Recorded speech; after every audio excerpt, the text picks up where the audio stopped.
Hi guys, welcome to the DubTurbo coaching and training program to make sure you guys get the most out of your software. So I'm going to assume you're new, you haven't made beats before, this all looks like it's pretty complex to you.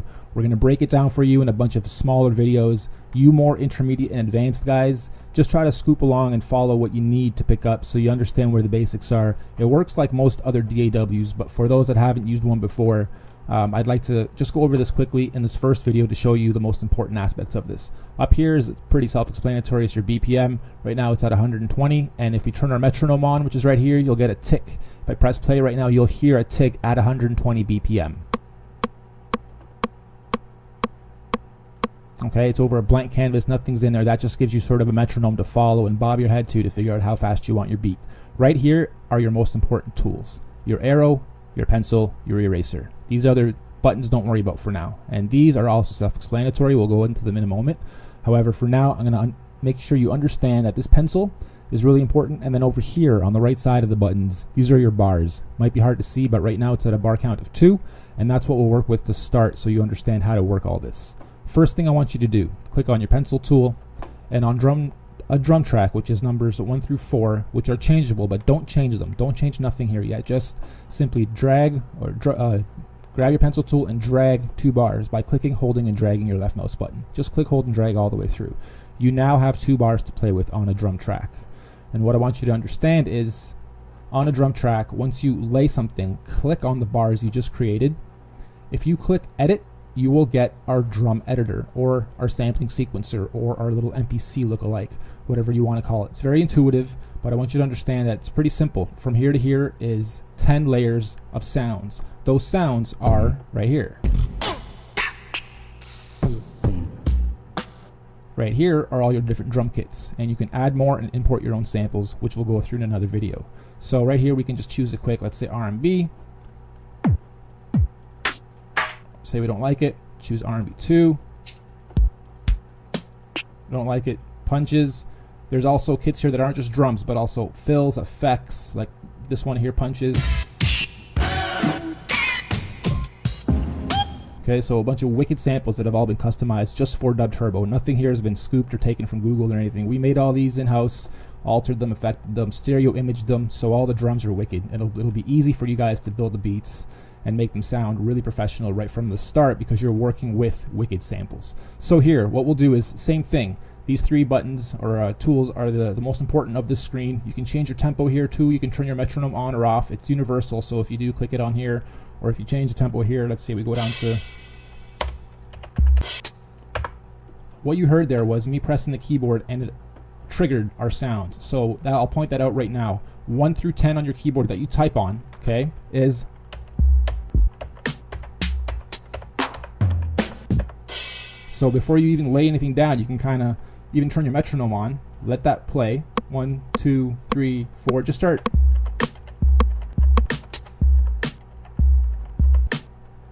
Once you figure out what you kind of want your beat to sound like, you can draw them in, or you can press record, play, and then record them with the keys on your keyboard.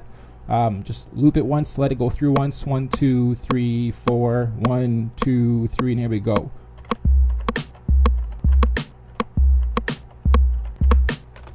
Okay, stop it. If you notice anything's out of place, simply grab the arrow tool, move it over. If you don't like where something sits, it's easy to move. And if you want to erase anything, simply grab your eraser, erase. Pencil tool, draw back in. Okay, down here, say we want the hi-hats, right there's the label. Add a hi-hat every 8.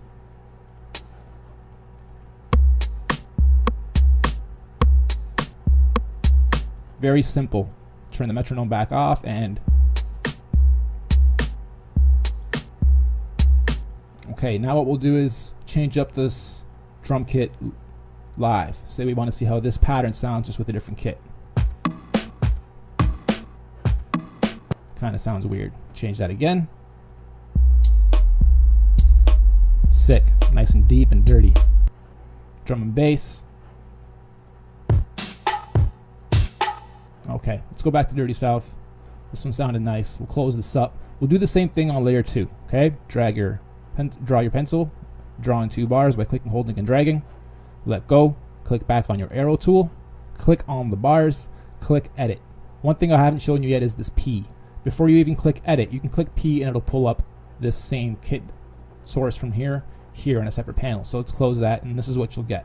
So you can draw in your bars, click on it, then click P, click whatever you want in advance, and you already have your kit here. You can also change kits here. Okay, let's try with this one. So again, we'll do this on the keyboard. 1, 2, 3, 4, 5, 6, 7, and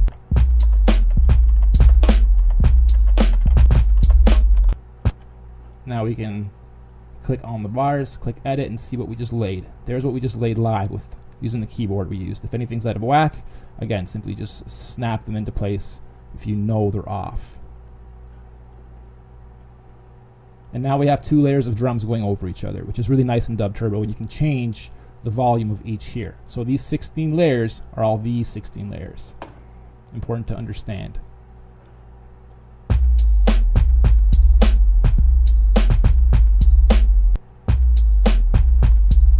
Okay, so there's a quick 2-bar count. Lastly, I'm just going to quickly show you this. Change here by holding, selecting. Say we put this to 4. Actually, let's make it 8. Right now we have 2 bars. Right, so these are 2 bars. We can simply, holding down the shift on your keyboard that you type on, hold down shift, click, hold, and drag, click, hold, and drag, click, hold, and drag. So if something isn't looping for you properly right off the hop on those first 2 bars or first 1 bar even, simply extend it. Other ways that you can get it to loop properly if there's a little bit of a gap is change this by 1 tempo piece, and that seems to sometimes make the loop snap into place properly. So here we have that same beat altered and duplicated 4 times, and we'll alter 1 next.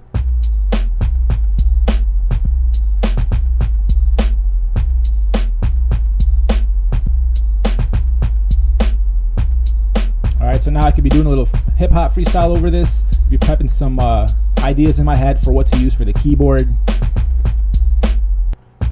Okay, so now what we'll do is, let's grab one of these guys on layer 1, click edit, and here we can now erase some of this stuff, and I'm only affecting the 2 bars I selected, not affecting everything.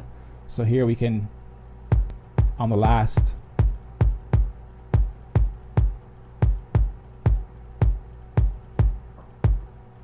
we'll have a nice little build up before this drop. And then here what we'll do is we'll just erase the last few. Oops, this one. Edit. We'll just erase these last few sounds so it's nothing but a nice boom. Here we go.